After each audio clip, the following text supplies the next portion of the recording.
Good morning. Hello, Peter. Well, everything's snowed in over here. Okay. Here it's just cold. Not super cold, but yeah, New York has incredible temperature swings, I remember. Well, not as bad as when the campus would ice over and you get the black ice on the way to the law building. That was just brutal up at Syracuse. Did you ever hit that patch when you're going over by Heroi geology? Yes, I think so. Zero traction. Everything would look fine, and suddenly your feet would just be out from under you. I seem to remember that, and also remember going to the computer cluster in my shirt in the evening, parked the car outside, and worked all night. Came out in the morning, and the car was snowed under. That I will never forget. That was a serious temperature change. It really wasn't cold, and then bam. Yep, I hear you. Hi, Mark. We're reminiscing about the weather in Syracuse. Yes. Yeah, I spent my father, when I was sort of between about 7 and 11, was working in New York. So I remember New England winters. So first time I'd encountered real snow in terms of sort of more than just about this much. Yeah, we don't get that much here, do we? I mean, not in the south. It's unusual. I mean, the last really big time was about 1960 something, which I sort of vaguely remember. We made igloos. You know, there was enough snow for that, but normally it's gone in a few days down south. Mediterranean climate. Yeah. I'm trying to get my paper in today, and of course today something happened to my server, so emails are not happening at all, which is very curious. They are working on it, and you know, document issues, and you know how it is. The more important the document, the more screwed up. Are you sending what you're sending the thesis in?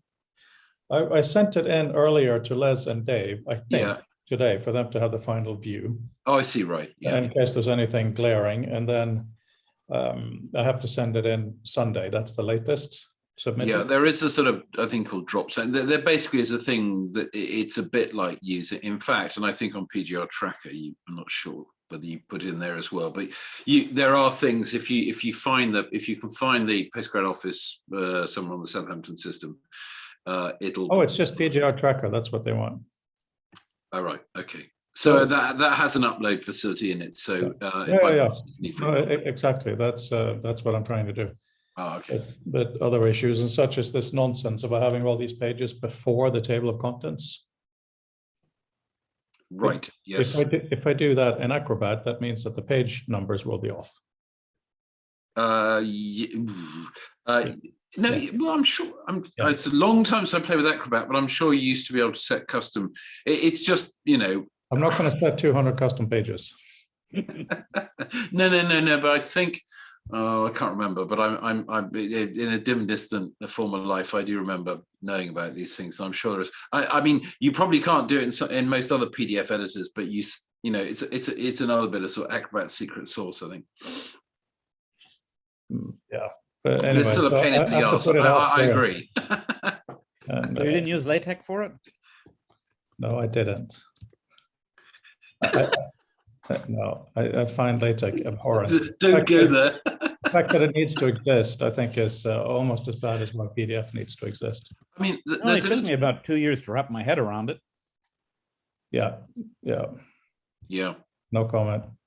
No, I mean, the thing that finally drove me to it after I think I got to do my 9-month report and realized that I hadn't actually mastered LaTeX enough to be able to do it. And at the 11th hour, I had to put it all into Word. And that just reminded me that, you know, friends don't make friends use Word. So from then on, that was LaTeX. But, you know, other tools are available, as you're proving. One interesting thing that's sort of pertinent in a future texty sort of way is the fact that we haven't really, you know, another thing that we haven't sort of formalized is the fact that, okay, you have a paginated document. I mean, in an idealized world, you wouldn't worry about it at all because somehow there'd be a sort of formatting layer that would just say, take this stuff, cut up the following way. But whilst we're in the world of sort of PDF and paginated documents, I'm sort of surprised there isn't a better formalism to say, right, here to here front matter, here to here, you know, whatever, here, you know, visual meta at the end, do not print by default for sake of argument. People don't print And tunes thereon. I mean, because in a sense, to me, that, you know, that need has already arrived some years back, and we still don't have it in a way that is understood, you know, because it needs to be there so that PDF tools or PDF readers and things can understand that, PDF print mechanisms can understand that, and we get to a nicer place. Yeah. The curse of the print age. I don't think, I'm not sure if that's a curse, but No, it's an inconvenience when you're. I think actually the curse is the fetish for cosmetics that academia has. All professional groups have some kind of a hazing ritual in language. And I think that there's just so much there. Like it has to have these pages, but it has to be before the table of contents. As to this, it's like, for fuck's sake, you know, can we not write that? Yes, I know what. I agree, it's a pain. I think it's slightly unfair to just write it off. I mean, something that one personally at the point finds inconvenient doesn't mean it's not a convenience to everybody else. And I don't think it's not there as a gatekeeping exercise. These things all had a. No, it's not. No, that I think that's overreach. It is definitely the case that some. I mean, the fact that, you know, this place wants this font and another wants a different font, or that kind of thing. That's a choice that you could argue more about. But, you know, front papers have a meaning. So, for instance, when your thesis is eventually up on the server, the first page of the served PDF will effectively be some kind of a, you know, copyright or access statement, which the system requires it be there. It has no bearing on your documents. And in the end, when I submitted mine, I actually, in the end, just made a separate PDF, inserted it in the front, uploaded it, because I was beyond caring about page numbering at that point. But yeah, and exactly, that breaks page numbering. But yeah, but it also marks. But then page numbering ought to be able to cope with it. The point is that's a fault of the page numbering, not the process. Okay, it doesn't have any semantic meaning though, does it? To the system, what's on the pre. Well, it should do. If the document's properly self-describing, it should indicate that the first page is a whatever, is a copyright or reuse assertion. So no, absolutely, it should be. If it needs to be in the document because the person, you know, the organization that publishes it says it needs to be there, then it should be represented in the schema so that something's reading the document, for instance, knows, okay, I don't need to worry about that, or I need to go and look up in some system that tells me whether I'm allowed to process this document. So no, I think it is all there. What's broken is that, again, in the sort of lazy way that we transitioned to sort of faux paper, we didn't really think through all these bits. And yes, you can use something like LaTeX and you can write, you know, you can get incredibly insane things. But to me, that's the tail wagging the dog. As I went through that process, my feeling all the while is this is wrong. This isn't how it should work. We should have, you know, earlier we should have grasped this by the horns and say, okay, even if it's not there for the long time, this is a structural part of dealing with printed in a loose sense works. And therefore we need to have a mechanism, a schema that actually allows for this, so that systems can just take that up. And then it can be almost like a presentation there. And we get away from stupid stuff like hard coding pages into, you know, where they don't need to be. So when they might only appear on the print. When I was working with LaTeX, I started just doing some cursory stuff. Then I started thinking about how I wanted my computer science for lawyers textbook to look. And that led me to start digging through all of the annotation related pages that I could find in the different LaTeX packages that were available. And for a while, I was trying a couple different document templates. And then eventually I realized that I had to come up with my own document class myself. Then I decided that I want to do something really crazy for my page design. I wanted to have 2 footnote series, one for the actual raw citation data and another one for bibliographic comments related to the citations. And then I wanted to hyperlink them together so that I could automatically jump from one to the other. And from inside the main text, I could jump down to just a bibliographic citation or to the bibliometric citation. Then I started reading about some of the margin note system, and I decided, well, that wasn't quite good enough for me, because I wanted to have several different broad classes of margin notes so that you could just glance at the margin, you could know without bothering to do any reading what the note was like. So for that, I wanted to have one color related to culture and language, another color related to history, another color just broadly defined related to anything really mathy and sciencey that was highly technical, and one for, so I had like culture and language were going to be green color-coded notes. Then history and management topics were going to be color-coded with a red tint, and blue was going to be for math and science. And then I decided that, well, that wasn't quite good enough. So I had the broad color codes, then I subdivided it for pure language notes for language usage, and also cultural reference notes in a different color, so that you'd be able to see what the pop culture and context was for a term being used. And then you went to the printer and you found it was all coming out in black and white. Well, then what I decided to do was that I wanted to be able to arbitrarily nest these, so that I could be in a historical note, and then inside the context of a historical note, I wanted to provide a reference, and then the reference itself describing the bibliographic element might have a math note embedded in that that could itself have a historical note embedded in it. So suddenly I realized I was having these categorized, color-coded margin paragraphs, plus I needed to be able to arbitrarily nest them. So in order to do that, in LaTeX, there's a distinction between the mark indicating that you're pointing off to some marginalia versus the actual content. So you had to sort of stack these things. So I had to build like a little hidden stack. And that was the point when I realized I needed to write a preprocessor for LaTeX, or I'd be going insane. Because I wanted, just as an author, be dealing with, okay, I'm in a math note, now I embed a historical note inside of it, now I embed bibliographic citation in the historical note and have it come out right.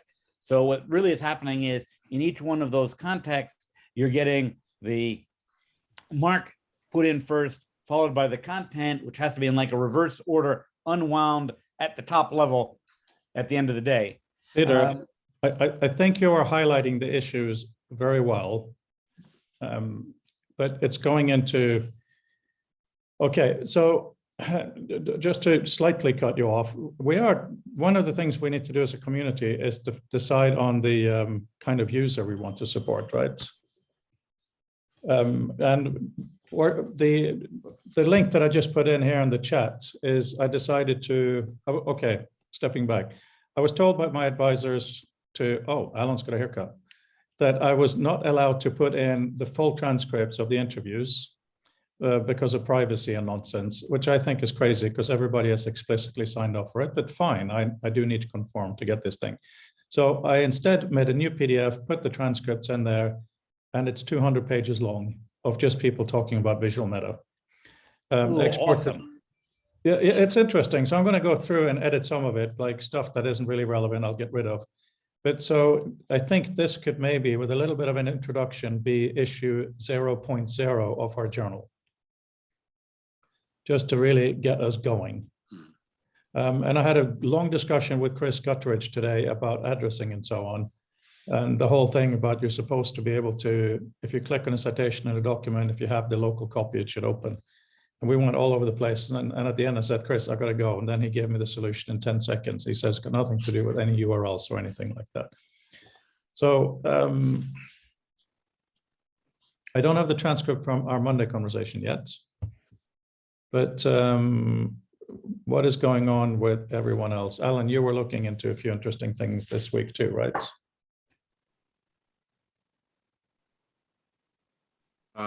Yes.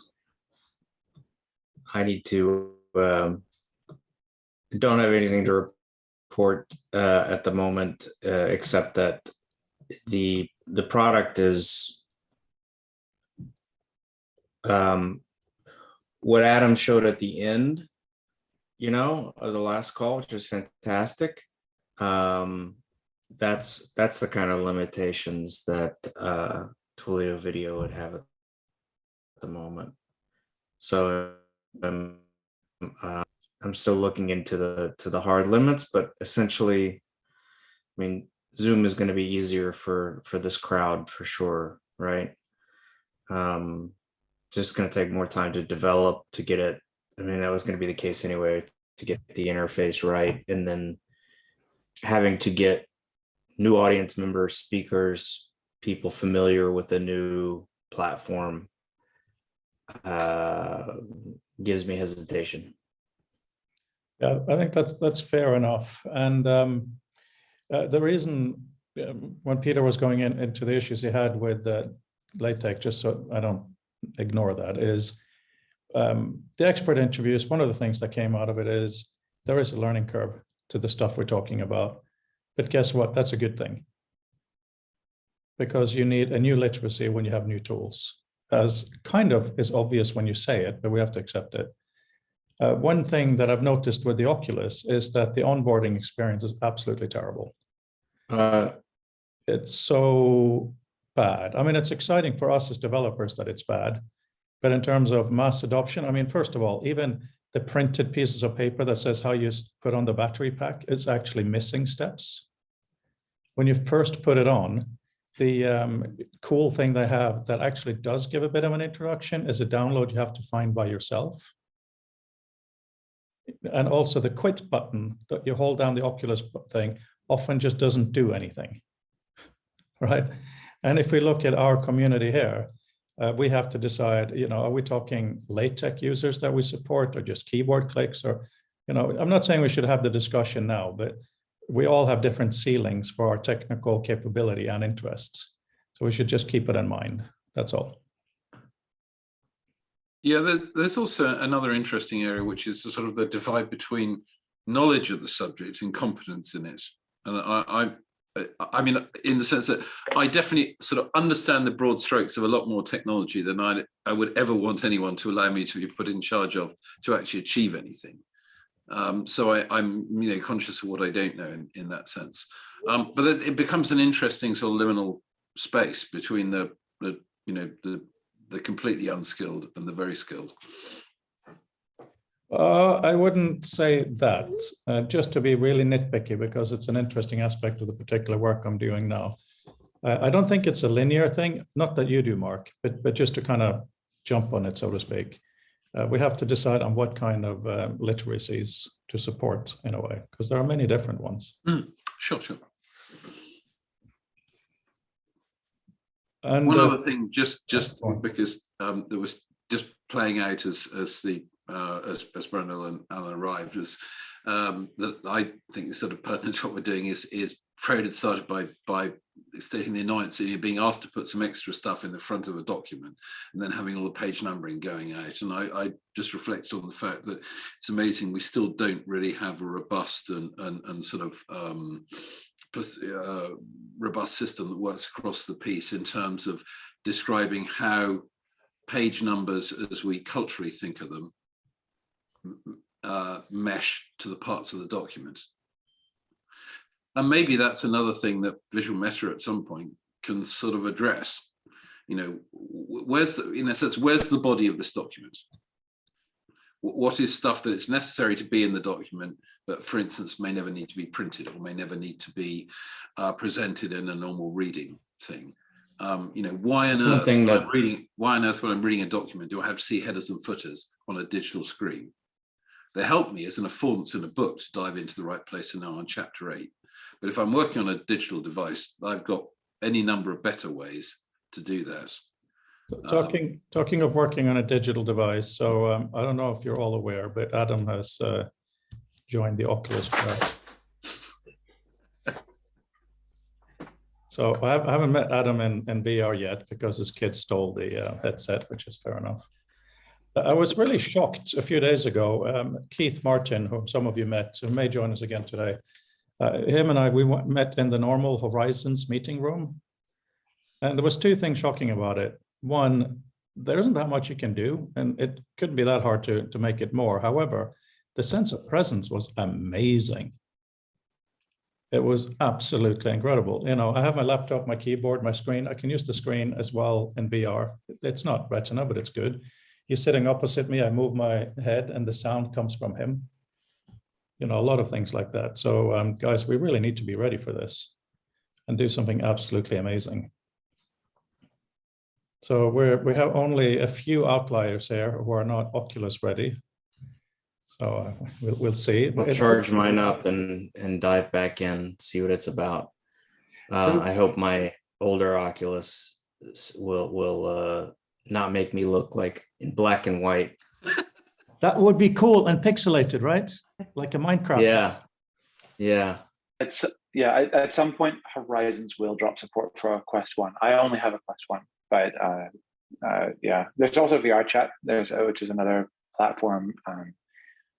I believe Janus VR is still working on Mozilla Hubs as actual web-based ones. I haven't seen how they actually work, the level of fidelity that you can experience in them, but I know that you get full performance capability because I just wrote something that allowed me to capture a performance in Quest with hands and head, and then export that to Sketchfab. So that's really exciting because it means that we can get the whole sort of body of what's trackable so far. And So sorry, go ahead, continue. No, it's just really great because it means that it allows you to sort of introspect and understand that the complexity and nuance of what it is that a person is and does as in the process of interacting with a computer in a way that you simply can't get with a traditional interface, which is something I'm going to go off on a big thread about very soon. One thing that became really obvious over the last few days, though, is what Apple is going to do. And Brandel, none of this has been communicated from you, but I can tell you a few things that seem very obvious. And I think most of it is to do with the onboarding. That, you know, you shouldn't go into a screen with a couple of apps in front of you. You know, it really has to become important. You put it on you in a useful space. And I think once Apple does that, and of course they will have a pretty good SDK, as they always do with new stuff. Once people, you know, put on the thing, there's a way to get to where you need to go, because right now it's a complete mess. And then, you know, we have our little space, you grab that, you go into it. Wow, bang, it's going to blow up. So we got to look forward to that SDK. Yeah, sorry, Peter, you have a hand up. Yeah, I was wondering, has anyone tried to do like a Memory Palace application for Oculus? I would love to. Sorry, I'm trying to find an Edgar thing. Can you love to. explain why you would actually need that? That sounds interesting. Because it Well, is the just- room itself a memory palace, so to speak.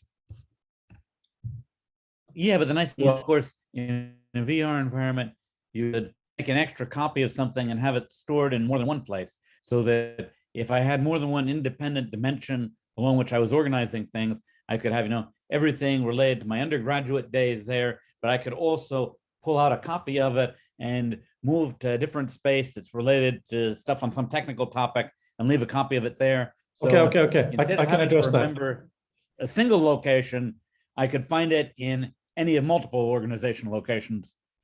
Okay, so before Alan, I see you have a hand up, but just really briefly, because this is all very, very fresh for me. The basic Horizons room is so close to that. One of the things they have is a big meeting wall. And one thing they have not done yet is allow you to designate a real world wall in your room to do that. You can tell it what's a desk, but not, so you should be able to walk up and touch the wall.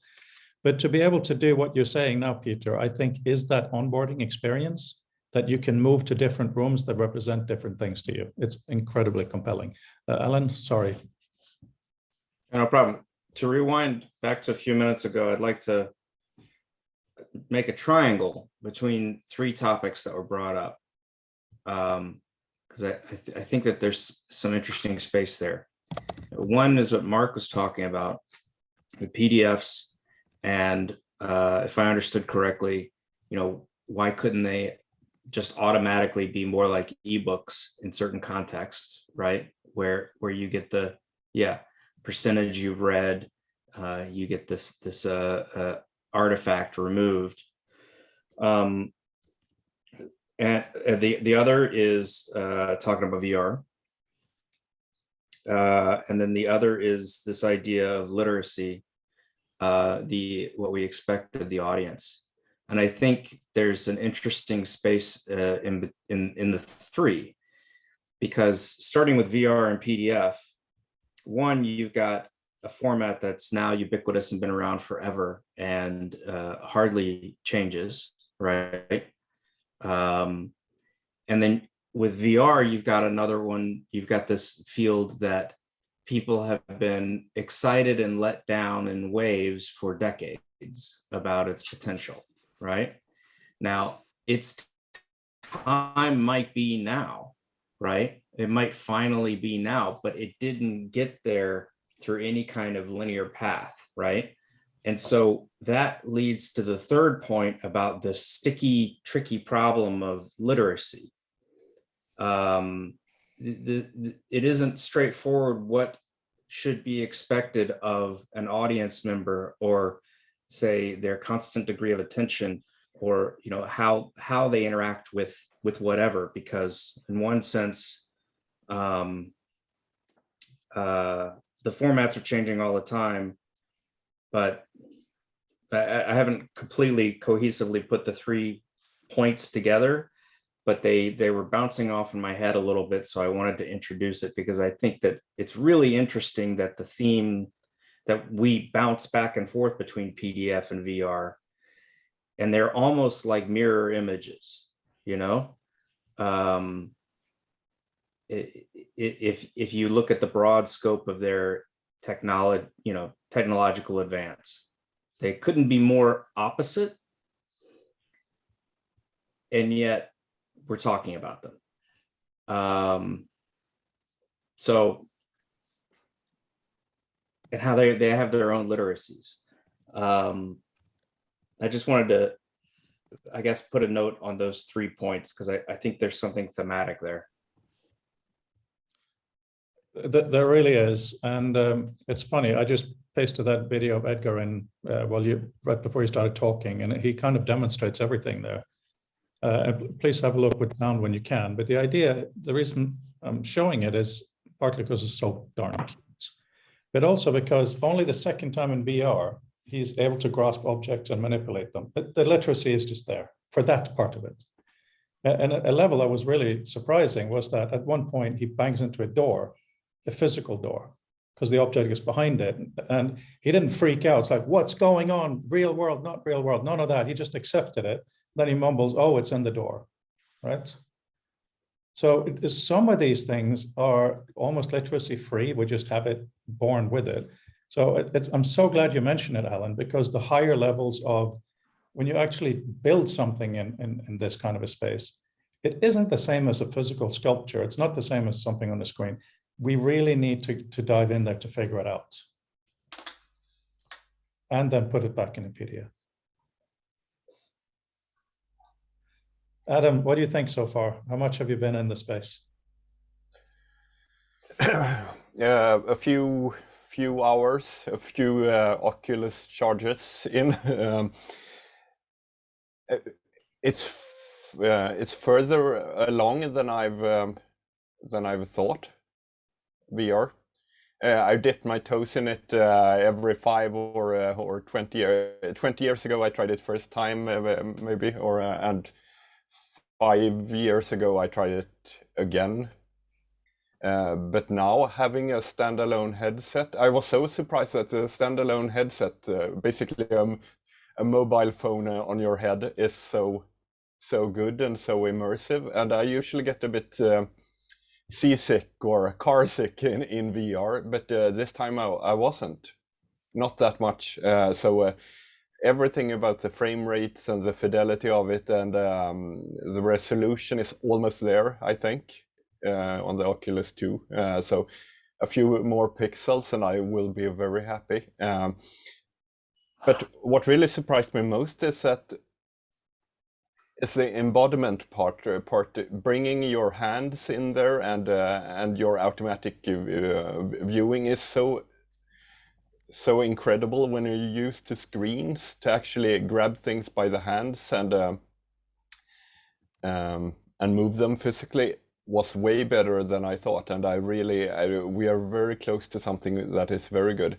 And I was also surprised that you could do web pages or WebXR experiences, that you click on a link and suddenly you're in a virtual space with lots of interaction and so many fabulous things. So I think that right now the imagination is a part where it's lacking, that we haven't really figured out what to do with the technology, because many of the parts or the technology is there, but the interaction is not there yet. I see glimpses of it in almost every app or web page. I see something that I find very interesting, but it's not put together in a fluid way and in a more human-centric way yet, I think. I agree very Comment much on with those that. comments. Peter? Yeah, I think the exciting thing will be when we start building abstract information spaces, as opposed to just walking around the physical room, but go where you can start selecting the dimensions that you're looking at and moving inside of things to unfold other dimensions. And those ideas that I found in the Cyberspace First Steps book that were so compelling. And I keep wanting to see something along those lines actually realized. And it sounds like the technology is almost at the point where we can do it. And then I think about the interfaces in Johnny Mnemonic and Minority Report, where you're grabbing things and spinning them around. And some of that seemed a little bit more frivolous, but I'm not sure what we could do when we had real data running behind it. And again, had control over selecting dimensions and switching the context that way. And that sort of relates back to what I was trying to accomplish in LaTeX, of being able to model that transition between nested related context to be able to dive in and then weave back out. Certainly, I wouldn't want to visit the raw code in LaTeX that I was writing on anyone, but I think we should be at the level where you can have simply math note and then insert historical note and then insert at arbitrary levels of nesting. And that would be high enough so that somebody who's writing could be able to deal with it easily, especially if you had like a little palette of different note types. And if you're in a note, your choices could be, return to the previous context or digress into a new subcontext. And you just had a set of categorized subcontexts that you could jump into to weave back. It also brings me back to an idea that I'd been arguing for in Tinderbox and the hypertext community for a while, which would be to have a mirror mode where you could flip the context so that when you're looking at nested things, you could sort of look back out from the inside and see what things you'd reach them from. And that's sort of like reversing the context stack of how you got to where you are to be able to walk back out and then reverse direction to go down another thread without having to go all the way back from the start and re-navigate from the top down again. Mark, the system has chosen you. Yeah, I mean, just quickly, that's something that brought up listening to Peter speak just now is the interesting reflection on this thing of new forms of literacy, because that's not the way we used to writing. And when you were talking about the work you were doing earlier in the LaTeX stuff you were talking about, I heard you basically sort of teasing apart a hypertext almost. So it's an interesting thing there. Well, one thought I had, and what made put my hand up, the sense whether we're getting towards having, I don't know if there's a term for it yet, but what I guess you call blended reality. So I might be sitting at my desk with, whether it's with an eye tracker or whether it's with a sort of thing glommed to my face, but what I'm actually looking at is a mixture of the virtual and the real. So I might be looking at, I might be looking at my monitor, but I might over here, in the middle of space, have a virtual artifact, which might be something else. I suppose I find myself thinking that partly because it seems a bit more comfortable than just being stuck completely in a complete artifact space. To jump in, that is the term of art for that is augmented reality, and everyone has agreed that is the target to get something called pass-through augmented reality or AR. And so both Meta and Apple has gone very publicly on the record saying that it doesn't believe in VR, it believes in AR. Right. Because it's so much less exclusive in the sense of being able to include people running. Sorry, I will Yeah, no. It's good to hear that, because I wasn't sure. The reason I said, blended was I wasn't sure. It may be just because some of the early AR But Mark, so amounted to basically just putting labels on things. but And I Mark, was thinking more, this is why it's so useful to try it properly, because this is what the latest update in the Oculus actually does. yeah, It doesn't do it all the time because the video quality is black and white, is a bit Sure. fuzzy. But the really shocking thing was you set what they call a guardian mode. You set the spacer where it's safe to walk. But if you now move close to that, you're about to break that. Instead of showing you kind of a wall, it shows the actual video. yeah. So it's already blended in that sense. And it really has a positive impact for exactly the same reason you're saying. Right. Yeah. Okay. And one very last thing before I go, and that is thank you to whoever suggested this. Make it so. I can't remember who it was. It arrived this morning. Alan, blame Alan. Well, great. Thanks. I'm really enjoying it. It was, Okay, right? I'll shut up now. Good. Can you hold I'll, the cover up again for a second? Sorry. I don't know if you can One see. moment. Okay, hang on. Gorgeous. It's Incredibly basically funny. Pictures. It's going the other way. It's going from in a sense, from the imagined picture back to, well, what does it mean in UI terms? Anyway, Alan. Yeah, I'll go quick, but it's another sort of bounce around of themes. First off, something that I think really applies to us. I don't know if anyone saw John Carmack, who helped create Oculus, is sort of anti-metaverse for the most wonderful of reasons, and it certainly applies to us. It's the term architecture astronauts. It's a honeypot for architectural astronauts who talk in abstract terms of this is how this should work and blah blah blah, and no sense of the protocol layers and actual physical constraints. I feel that acutely, but there's some twists to it, right? I would identify as an architecture astronaut myself, right? And I would say that Adam is more grounded and Peter is more grounded, right? But where the pluses and minuses of that, what he suggests is this is why when he works on a product, he goes for a particular problem to solve, because that way he can, measure its value. Inherent in that is an inability to solve all of the problems at once with some sort of conceptual Darwinian evolution, So an example, Mark's example of, hey, why can't PDFs be improved digitally would be a good example of, a step forward in this space. Another one would be, I think if you go into Horizons, if you go into Oculus, what you see is a procession of these little steps of improvement where there's still lots of breaking spaces, but they don't have the ability to fix it all at once. But they are making improvements like the Guardian boundary, bits at a time, and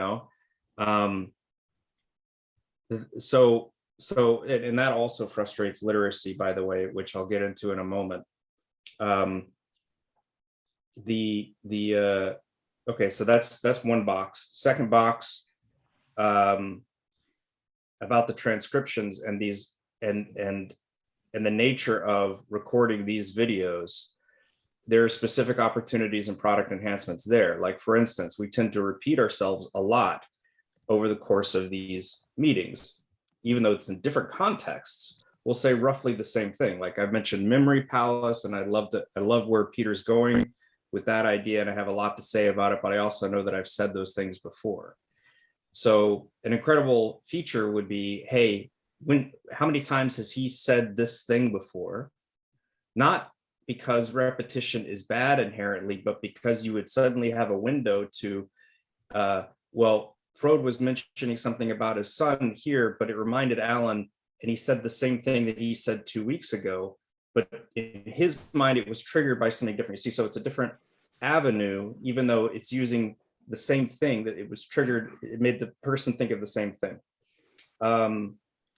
That would be a kind of, I feel like, architectural astronaut enhancement, where you could say, here is an actual feature that we could try out and see if it's useful.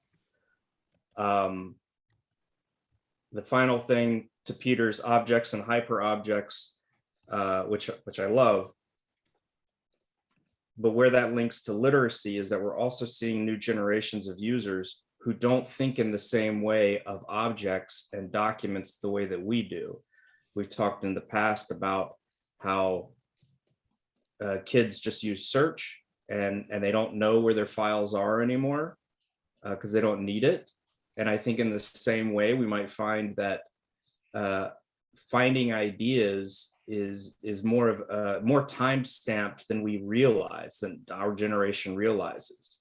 And so there already are all these heuristics built around, even though they're not physical word searches, it's easier to find things because there's so much either video attached or person I'm talking with attached. I'm leaving all that just for the video so I can go back and address it later. Done now. Wow, I've written so many notes, but Adam. I mean, it's your turn, Frode. I talked before. No, please. So one thing that is obviously clear to me now when I walked around in 3D and also in the browser in the on a flat screen, but 3D on a flat screen, is that text has never really had that opportunity to be in 3D. Of course, it's in 3D in real life, but it's always on a substrate, whether it's stone or paper or cloth or leather or clay or something. For the first time, we can hang actual symbols in mid-air floating around, and it brings new challenges because text so obviously has a front side to it. So what happens when you go off axis enough? A little bit you can read it, but when you go on the back side, what should you see on the back side of text? Though? Or should text always face you? I've been programming today I learned a new term in the 3D community. They call it billboarding, when objects turn towards you, wherever you are, the text or something is turned towards you, and that brings other things. Suddenly the room is a bit more alive and less memorable in a way, because things move around. If you have lots of text that is always turning towards you, new things happen, and I think and also we have the idea that if you have labels for different parts of the room, they can turn towards you, but they can also decrease size, increase size, or opacity, or appear and disappear. The kind of contextual information that if you stand in one place, you get more labels, and other labels fade away. But there are so many unexplored things here. But also having, what would a truly 3D text be? Symbols that can be viewed from more sides, and how do you construct something resembling sentences or lines of thought or networks of thought that can be seen in different dimensions and convey more information while still being compact and framed in a way. Lots of ideas, and I love to explore those with you, and maybe in prototypes as well, to just walk around and show the things I've thought about, and I'm sure many other has done that as well. Yeah, that sounds just exactly what we need to do. So many thoughts. I mean, I literally feel 20 years younger because of this. I feel like the early days of QuickTime or something. It's like the opportunity is immense, but in many more dimensions than just 3D. So first of all, I think Apple are doing some very interesting thing, like the universal control, you control from your Mac onto your iPad or whatever. That's going to be absolutely huge in VR, because one of the biggest problems I have going in and out of the optical space is bringing my Mac with me. I can do it. It's a faff, and it's not always working. So that's really exciting. And that kind of, I think, sets up to think that it'll probably be close to Mac versus Windows in some ways. There won't be a metaverse. It will be owned by different companies because the infrastructure for the hardware and the basics is so intense. I mean, don't forget, Meta just gave up with all their money. They gave up last week making their own OS, or rather, that's when the news came out.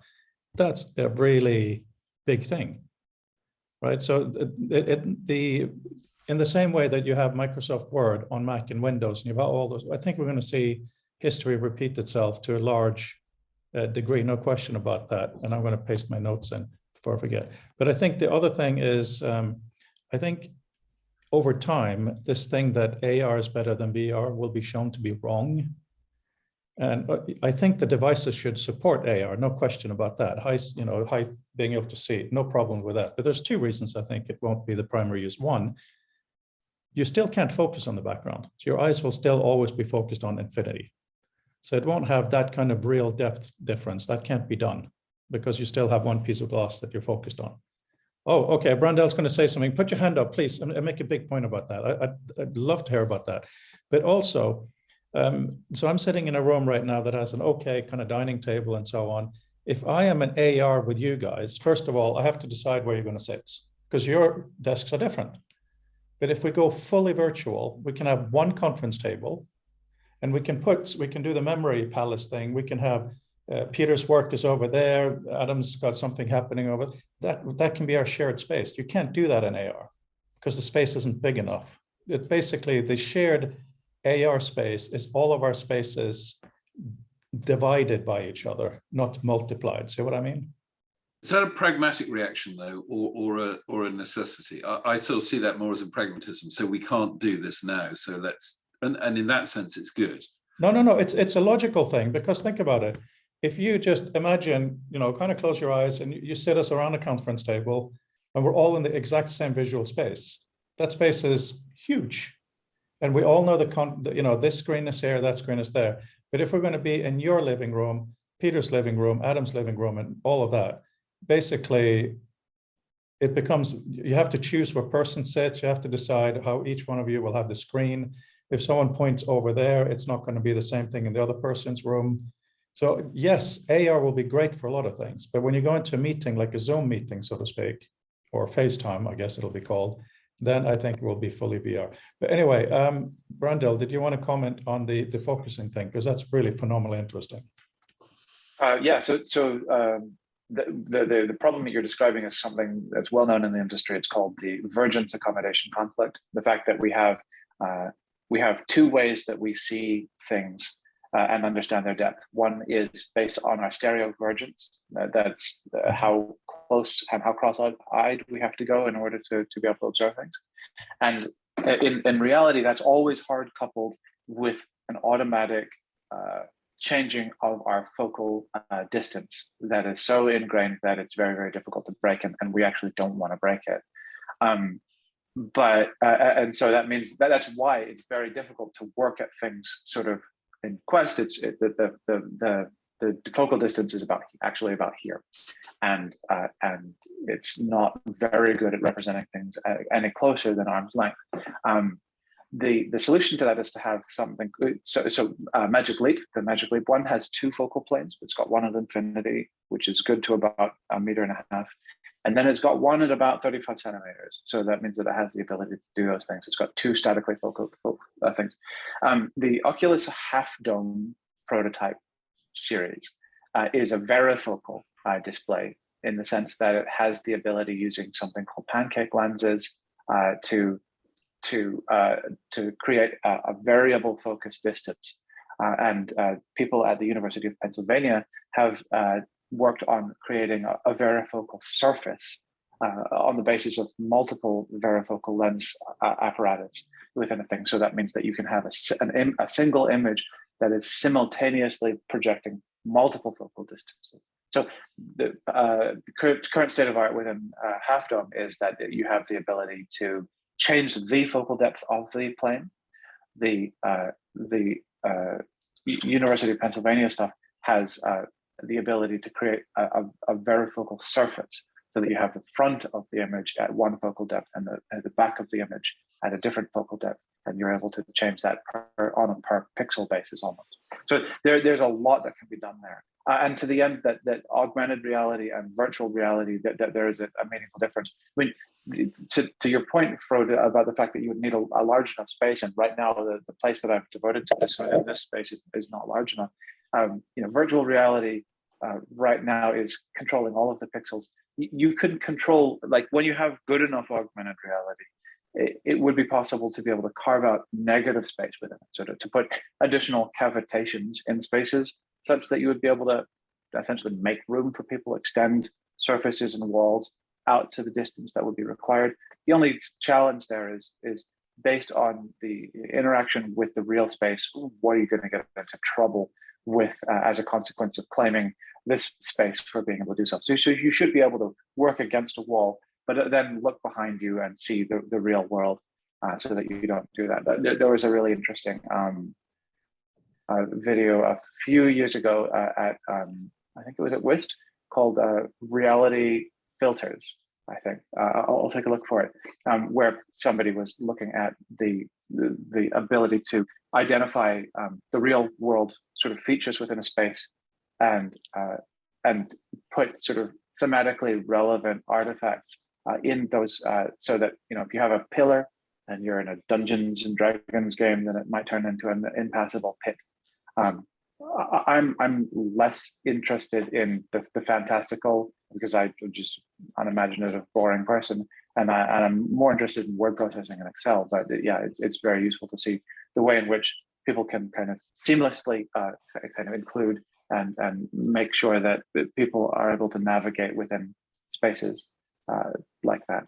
And then there are also mechanisms, which is admittedly in more purely virtual reality environments, of redirection and things like that, like redirected traversal and walking, and saccadic redirection that allow you to direct people around. So once you have untethered VR, you can have people actually walk around in a space. So rather than being in a space, you can go to a soccer pitch. Have very low occupancy, but if you can do your Excel on one, then that sort of adds another level of appeal to just walking around in the field. But the problem then is people bumping into each other. If you're actually relatively insensitive, no offense, to whether you walked 70 degrees or 90 degrees, if you turned at an angle of 70 degrees or 90 degrees. So if you have the computer redirect your view in that, so that it's consistently steering you away from things, then you have the ability to kind of create a virtual space that is vastly larger by doubling back and forth, for example, along a single strip that allows you to make an apparent zigzag through a larger space. So as long as you have a system that's able to reconcile the virtual between the virtual and the real, this is something that the company The Void, which I think unfortunately has gone under, but they created large circular hallways that were large enough that it provided the virtual illusion of going along a single linear one. So there are a lot of different sort of strategies, techniques, and just one big issue is that the kind of hardware that people have had to have hitherto has been prohibitively expensive for them to be able to make those. Oops. Things like sorry, hopefully I'm unmuted again. The Oculus Quest and various other devices that are coming out now, with the price crashing, means that a whole plethora and profusion of new research within this should come to the fore, so long as everybody realizes that it's research that needs to be done. That sounds amazing. And I see Alan has a request for you in chat, but it's still, even though you can have negative positive spaces as in drill a hole in a wall, if we are going to be able to refer to each other and stuff like this, we do need to share a space. And if you just look at our rooms, we're all sitting in very different rooms and sitting in very different ways. So don't you think that, let's say, if just the 6 of us wanted to meet up, it would make more sense to be in a fully VR space? Possibly. I mean, I think it really depends on our intent, and how much we want to devote to it. Like how much our meeting together has to do with each other, and how much it has to do with us. And those are really sort of basic, fundamental questions that that nobody necessarily has a good reason to believe have been answered satisfactorily yet. You know, it's really fascinating going back to Larry Tesler's videos of describing the Apple human interface and his time at Park, and just talking about just the dizzying free-for-all that the concept of the graphical user interface was within the late 70s and early 80s. And the fact that the scroll bar wasn't called the scroll bar. The scroll bar was called the elevator. You know, Doug called the cursor the bug. All of these things were in such flux and such tumult in terms of what things could mean things. And we're, not only are we there, we're worse because of how many fewer queues we have to go on as to what the whole thing is. So it's an exciting time, but one of the things that I think is important is people haven't realized how little is nailed down yet, and how much room there is to experiment, and how much of an obligation there is to do that on the basis of what we know we want to be able to do within the platform. Oh, that's what makes it so exciting, Brandel. And just kind of in a little nod to Alan's no, there are so many things once you have an avatar that is, you know, like Keith and me, we have roughly looking like each other avatar. I know it's him, but the fact that the audio comes from where he's sitting. So if I move my head, it's still the same place, you know, spatial audio and all that stuff is so huge. But I think we'll definitely have simple things like, you know, you tap a little button and that means you're in privacy mode, where your avatar kind of moves around and looks like you're listening, but you're actually doing something entirely different. You know, that kind of stuff we will absolutely have, and we will need to have that. And if you want to flatten yourself into a 2D picture on the wall, that can be done in these spaces for someone who joins not from VR, you know, that can be done too. And yes, of course, Alan, if you choose to have us sitting like little mice on your table, that should be entirely possible too. But I just think that for much of this, a shared kind of dining table will be really important. But of course, it'll be much more interesting, exciting, and dynamic how you break away from that for either a group experience or individual different preferences over. Peter. Yes. What's the current situation for people who have eyeglasses and prescriptions? Will we have to have a headset that can fit over our glasses, or will we be able to type into the system's preferences what our eyeglass prescription is, and then have it virtually accommodate it so we wouldn't need physical glasses on anymore, and the system could simulate it? Peter. I love that idea, though. That's awesome. It's a good idea. Basically, it's what they do for your ears, because you go through a process where it attenuates how you hear, if I remember correctly. And so, yeah, I don't see why you couldn't do that for your eyes. Of course, that creates a huge problem when you pass your headset over to someone else and they have to go through that process. Actually, of adjustment. it's not. So these glasses have 3 levels of focus and they go dark outside. I used to have reading glasses. I don't have that anymore. So when I look at Peter's name now, it's in focus. Now it's blurry because that's Apple Watch distance. And now it's definitely blurry, it's driving. So, but the reason I'm mentioning it and cutting in is when I got these glasses, they did the kind of sitting down scanning laser and all of that stuff. And then afterwards, I stood in front of a box that looked at me and decided where all the different points are. So it's not science fiction to imagine a VR headset, do all those readings, then do it live. So you hand it to the next person and do it live for that person too. Yeah, Brandel, I'm sure you have a deeper one on that. Also, what's the state of the art on omnidirectional treadmills, so we could actually be physically walking without going anywhere? I can answer all of those things. The state of the art within the sort of the focus technology is that the current generation, or I imagine that the current generation of Quest also has it. There's an ability to add extra sort of faceplates and spacers in here, so that you have physical room for glasses. Other alternatives, people have built prescription drop-ins for things like HTC Vive and other devices. But yeah, at some point, it would be possible to create something that has the ability to dial in prescriptions on lenses. There are actual dialable in fluid lens-based spectacles that people distribute to developing countries, where you actually pour more or less fluid into a bag, and it's very interesting because it's programmable.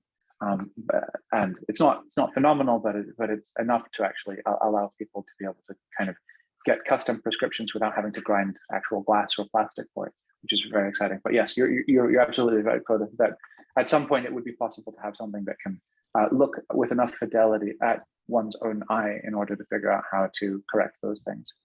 And one of the benefits of having sort of eye tracking and eye analysis and assessment of that level is that it also means that you have a much better basis on which to understand what to display and what not to display.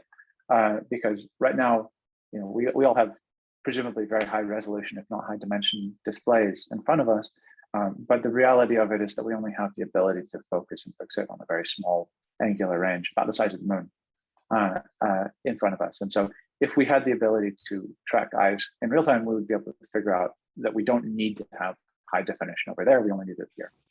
And so while there is some non-trivial expense and complexity in creating a kit that has that support, it also provides manifest sort of benefits for the efficiency of the operation, as well as sort of situational awareness of what it is that the user is doing, and the ability to infer some aspect of intent and attention to boot. So yeah, very, very exciting. There's a lot of work to be done for the next 20 years minimum within AR and VR in order to make these things happen. But at some point it will, and it's going to be really awesome when it does.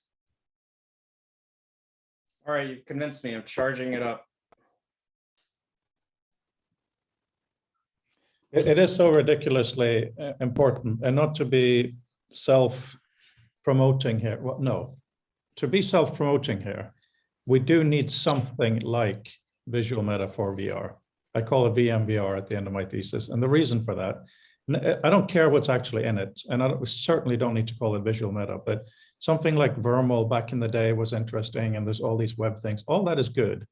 But I think that for the good and bad, what Meta's doing is, taking over the world.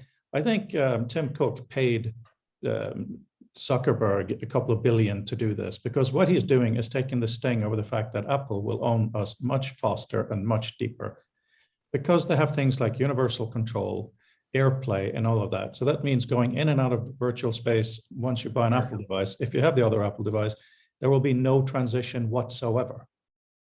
That will be bigger than the iPhone. Yeah. Frode, I think that is the real central, perhaps the central theme or mission is like, what does archiving or what does decomposition mean from a VR setting? I don't know that it's even PDF anymore, but there's always PDF, right? Okay, no problem. But it's a totally different question of, what are the artifacts? What is the decomposition and archiving mean in this space, which is, I don't know that anybody has, I don't know of anything about that. Archiving will mean something else, because the dream that I keep having is that I open my laptop and, I put on I'm just going to be honest, Apple branded glasses. And I'm calling them not just because of you, Brandel, but because for me, all the niggles with Oculus goes away because it's a fantasy device. So I put my Apple thing on and I still have my laptop, like we talked about a few times before, but now I do a gesture, maybe like this, and everything on the screen goes into the room. That's my interaction. Who cares what actually is? We do fantastic things. We argue, Adam's ideas are over there, we connect them, do all those amazing things, but it has to be possible to fold it back in. I think that's what we're talking about. Right? Because if I now decide that I'm not going to go in Apple world, I'm going to go in Meta or Microsoft or whatever world, most of that stuff, just like with HTML and stuff, has to be livable. And we all know that you've all read the story of Safari, right? Well, Brandel, what's the name of the guy who developed it and wrote that book? Do you remember? Ken Kashianda. I read that in one sitting. That was raw sugar, right? And you see the Give good me the link. Oh yeah, Brandel, please, if you don't mind. Yeah, sure. If you haven't seen his worldwide, maybe they're down now. I'll take a look. So Ken did some beautiful worldwide developer conferences videos as well on some sort of development practice, and his oral histories go into a lot more detail as well with the Computer History Museum. We need a library of this. WebKit, things like that. Yeah, no, really great work, and he's at he's at Humane, and it's very tempting to jump ship and try to figure out what they're doing there, because they have an incredible pedigree of people working on what they claim to be the next generation of computing. And I find it hard to believe that it wouldn't be some sense of some sort of variation of immersive computing in the way that we're talking about it. But yeah, no, I'll grab all of those things. Do they have a Thank you. website? If you have Another the bit of URL for that, it'd sugar be road appreciated. is the biography of the guy. The book is called Almost Perfect, and it's the story of what went wrong with WordPerfect. Brendel, you might like it too. Please is put that a- in chat, please, please, It please. is a walking disaster. Okay.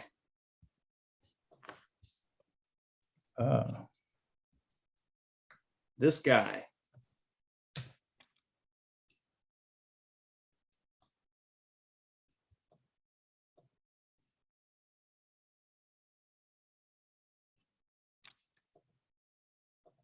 Pete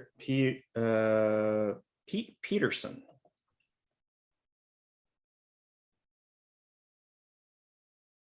Ken, there he is.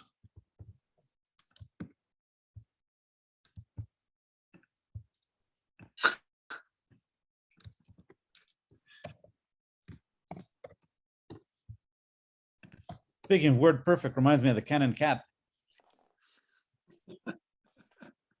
We need to organize a library of these things. I'm starting on it, and I can welcome you guys to the space if you like. I'm doing it at the moment in Craft, but regardless, Craft is suboptimal for some things, but it's at least straightforward. It's all Mac though, unfortunately. But I can switch platforms, but really the link stuff is always just wonderful. Do you have a link to Craft?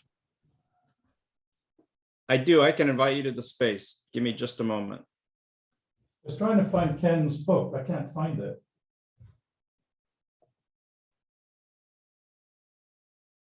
I put a link in the side, which is, I've just done it on Amazon Links because it got some pictures of the books. In most cases, except for one book, which seems to be an HP printer cartridge for reasons known only to Amazon. But there's a list of books that I have to hand. They're all paper. I don't do digital for serious reading, only for novels.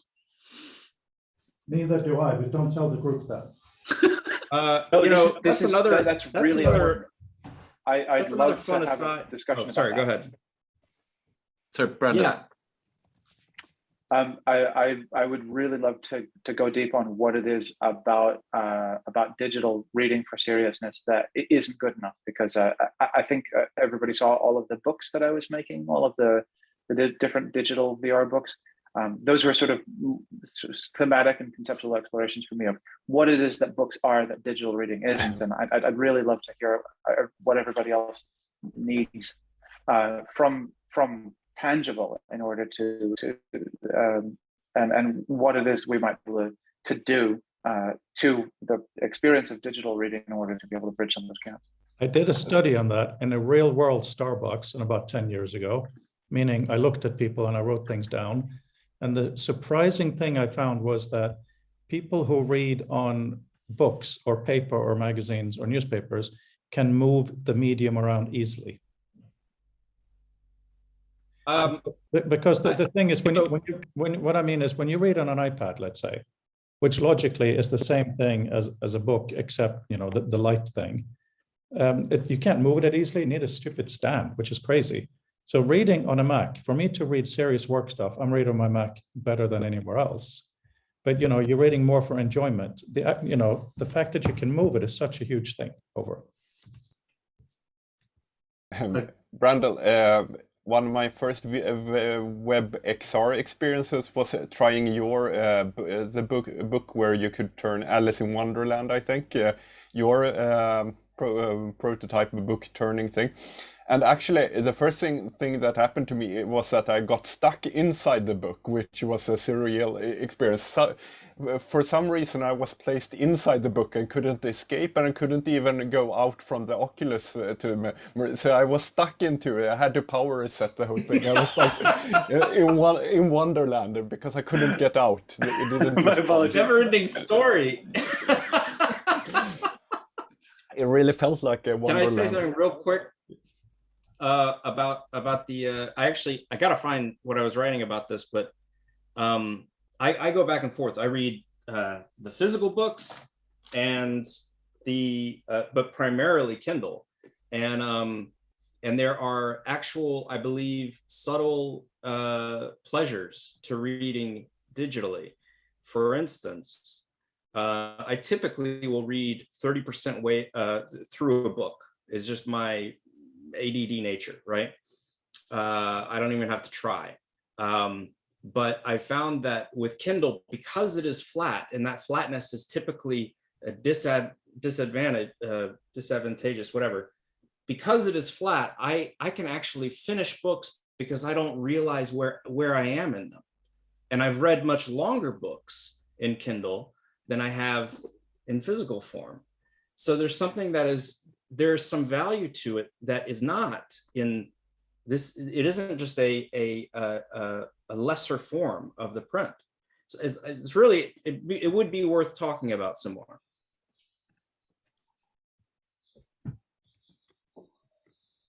Yes. I think, Peter, my hand is just languishing there. Yeah, Peter, please. Okay, one of the things I always wanted to see would be applications of AR in a library context. Imagine if instead of just like looking at the level of dust on the physical spines of books, you could actually see books that were being actively used, lit up and glowing relative to the other books on the stacks.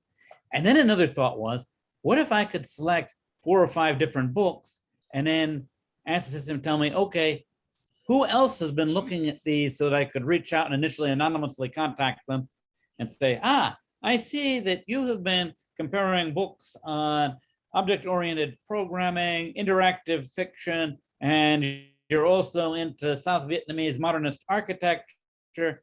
How would you like to get together for a cup of coffee and be able to make linkages that way? So many invaluable contacts have just come from sheer serendipity of meeting people at conferences, and we could really facilitate that if there was a way to temporarily reach out through the library. I mean, imagine somebody's also browsing the same section of stacks. I might be lucky enough if I'm in the library at the same time to see, Frode's looking at the same books that I'm looking at. But if we're 18 hours apart, our chances of meeting in reality would be very low. But in an augmented reality where a afterglow of his presence in the stacks was available for me to see, we'd be able to make contact in new ways that aren't possible. Good point. Mark? Yes, I was going to respond in a slightly more literal sense to Brenda's question, and it's certainly for me that the primary reason I don't use ebooks. I mean, in a sense, I'd like to have both, but I can't afford both. And so if I have to choose one, I choose for physical, basically because anything that has reproductions in it is basically useless on a digital screen. I've found. Whereas actually, if it was, well, I mean, you could say who buys code books these days, but actually, you know, being able to say copy paste something like some usable actionable code would be useful. So, you know, but I mean, it's brought home to me. I remember someone gently hazing me in the lab when I was doing PhD work, and he said, "What are you doing?" I said, "Well, I'm making all my graphs in R so I can make nice SVG diagrams." He said, "What's the point?" So I just copy and paste a picture out of Excel. I said, "Yes, but you can't embiggen that on a digital screen, which is the format in which we're presenting this. So your thing is going to look crap at certain sizes." He sort of looked at me like I was mad, and you know, the tailback was, "This is not my problem," but from readers' perspective, it absolutely is the problem.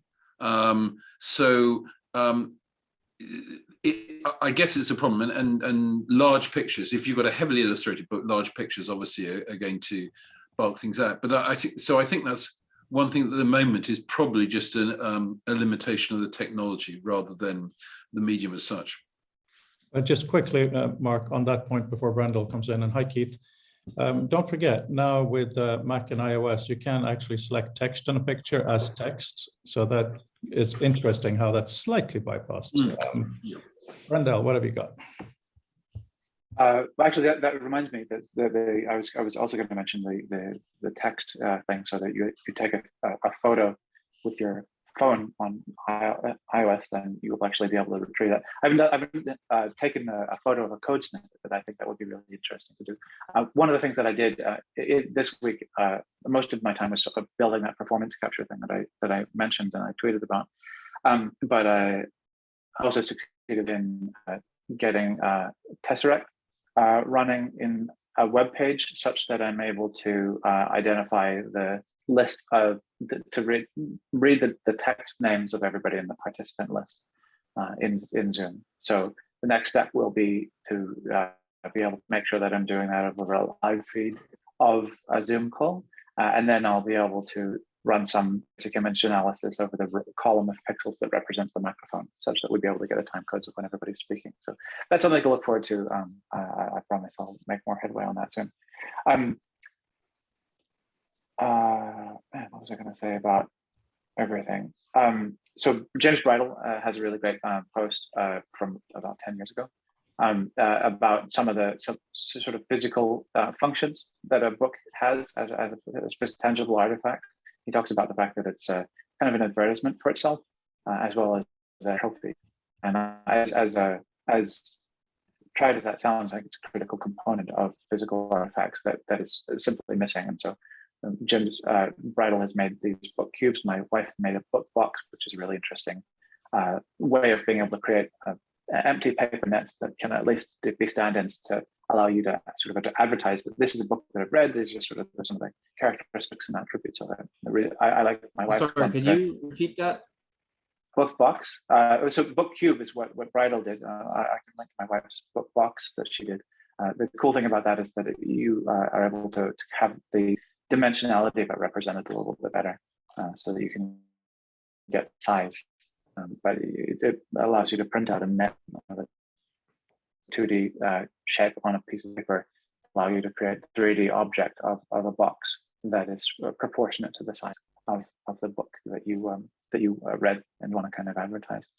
Another thing way back actually that my wife did in college, in university, was her thesis was on way the living room changed its shape as a consequence of the introduction of television. So prior to the television, people used to have all of the seating arranged concentrically around sort of the concept that there would be this expected center sort of conversation. And then it became focused on the focal plane of the television instead. And so I would imagine that we should expect to have, to your point, Frode, of the kitchen table, entire spaces reimagined and reconfigured as a consequence of this. The social order of domestic spaces as well as commercial ones will be refigured as a consequence of these techniques. So it's going to have to be a really massive thing. It's one of the things that, mother of all demos, really interesting is Doug's hat tip to the furniture company at the end, who helped to construct the objects that he was actually interacting with in order to make everything work. And I think that the scope of change that we should expect in terms of the interior spaces that we live in will be at least as large as that, if not sort of orders of magnitude larger. So those things. I actually can't remember what I was trying to come on to talk about, so my apologies. I do have something really important that I think I just noticed before maybe we go off the record to talk a bit more about Alan's next hour. And that is the thing I said earlier, that I just think that we're going to see in VR something similar to the OS wars we've had before and browser wars. So then the question becomes, us as, at least to a degree, interested in interoperable spaces. We don't want to build anything necessarily for one of the big parent companies only. You know, and we all know the story of how Microsoft Office went to Mac and how that was an issue, whatever. So then the question now becomes, if we're now all of us on separate devices, let's say 10 years in the future, the actual virtual room, let's say it's a full virtual room for simplicity's sake, and let's say we're looking at a model that Adam has built. We, as kind of pirates, we have to decide, not of Bandly 5, that'd be another story. We as pirates have to decide, what do we expect these hardware companies to allow us to own? Do we own the room or only Adam's shape on the table? Or do we own a description of the room so we can all render it in our own ways like we have with emojis today? What is the space that we can create that isn't owned by the OS? I'm not saying we should answer it now, but at some point we should probably address it, right? Because otherwise we are building meta buildings or Apple things or whatever, right? And the browser will of course be a part of it, but you know, will we be able to literally step into a browser like in a cartoon? Maybe, maybe not. Yeah, but isn't that what we can do at the moment? Have you tried the WebXR experiences, Frode? Because that is what I explored most here. I haven't looked at the apps so much. I've gone into web rooms or things that are owned by you or a group or so. So it's a web page, but a room that you step into with an interactive room. So and I think that is the coolest thing of all and the most democratic as well. Or it's a real pirate room if you want. So I like that. does that mean that what we should probably try as a group is to think about how to reinvent the web in VR? That's the angle that's interesting here. Is that what that means? I just want to throw a notch or a wrench in the thinking for a moment, as I tend to do. Maybe thinking about this in terms of optional experience or ideal optimal experiences or whatever is, well, wrong perhaps, but not necessarily wrong. To put a different framing on it, let's think about mathematical notation and how that came about. It's certainly not ideal, right? It's certainly counterintuitive and hard for people to get into, but it solved incredible problems over the centuries. A new Greek letter to stand in this thing that was so much harder to do, or logarithms, and how wonderful that was. So thinking about it rather than, hey, what's a better way for us to talk and exchange ideas versus how can we take this massively cumbersome problem and turn it into a log, That's kind of how I'd like to think about this space. Maybe that is the same thing that we're talking about. I see big time learning curve, but interesting. Oh yeah, I got that link. Okay. Anyway, it is something to keep in mind, and it's really good to know that there is a solid a web VR thing happening. What do you guys think? I'm wondering if maybe we should talk in private to Alan a little bit about what he posted in the chat about his next meeting. Are we all cool with that for a little bit of closing time? It's not a big deal either way. I think it would be useful for all of us because we then kind of get to think through that particular issue. Okay, no one said. I'd be keen to chat and share what I can about you work for Twilio, but big tech, like bigger tech is even bigger. So I can tell you what I can tell you about all of that stuff. Yeah. Okay. I'll stop recording now and try to edit a little bit of the transcript to remove some of that and post it. Okay.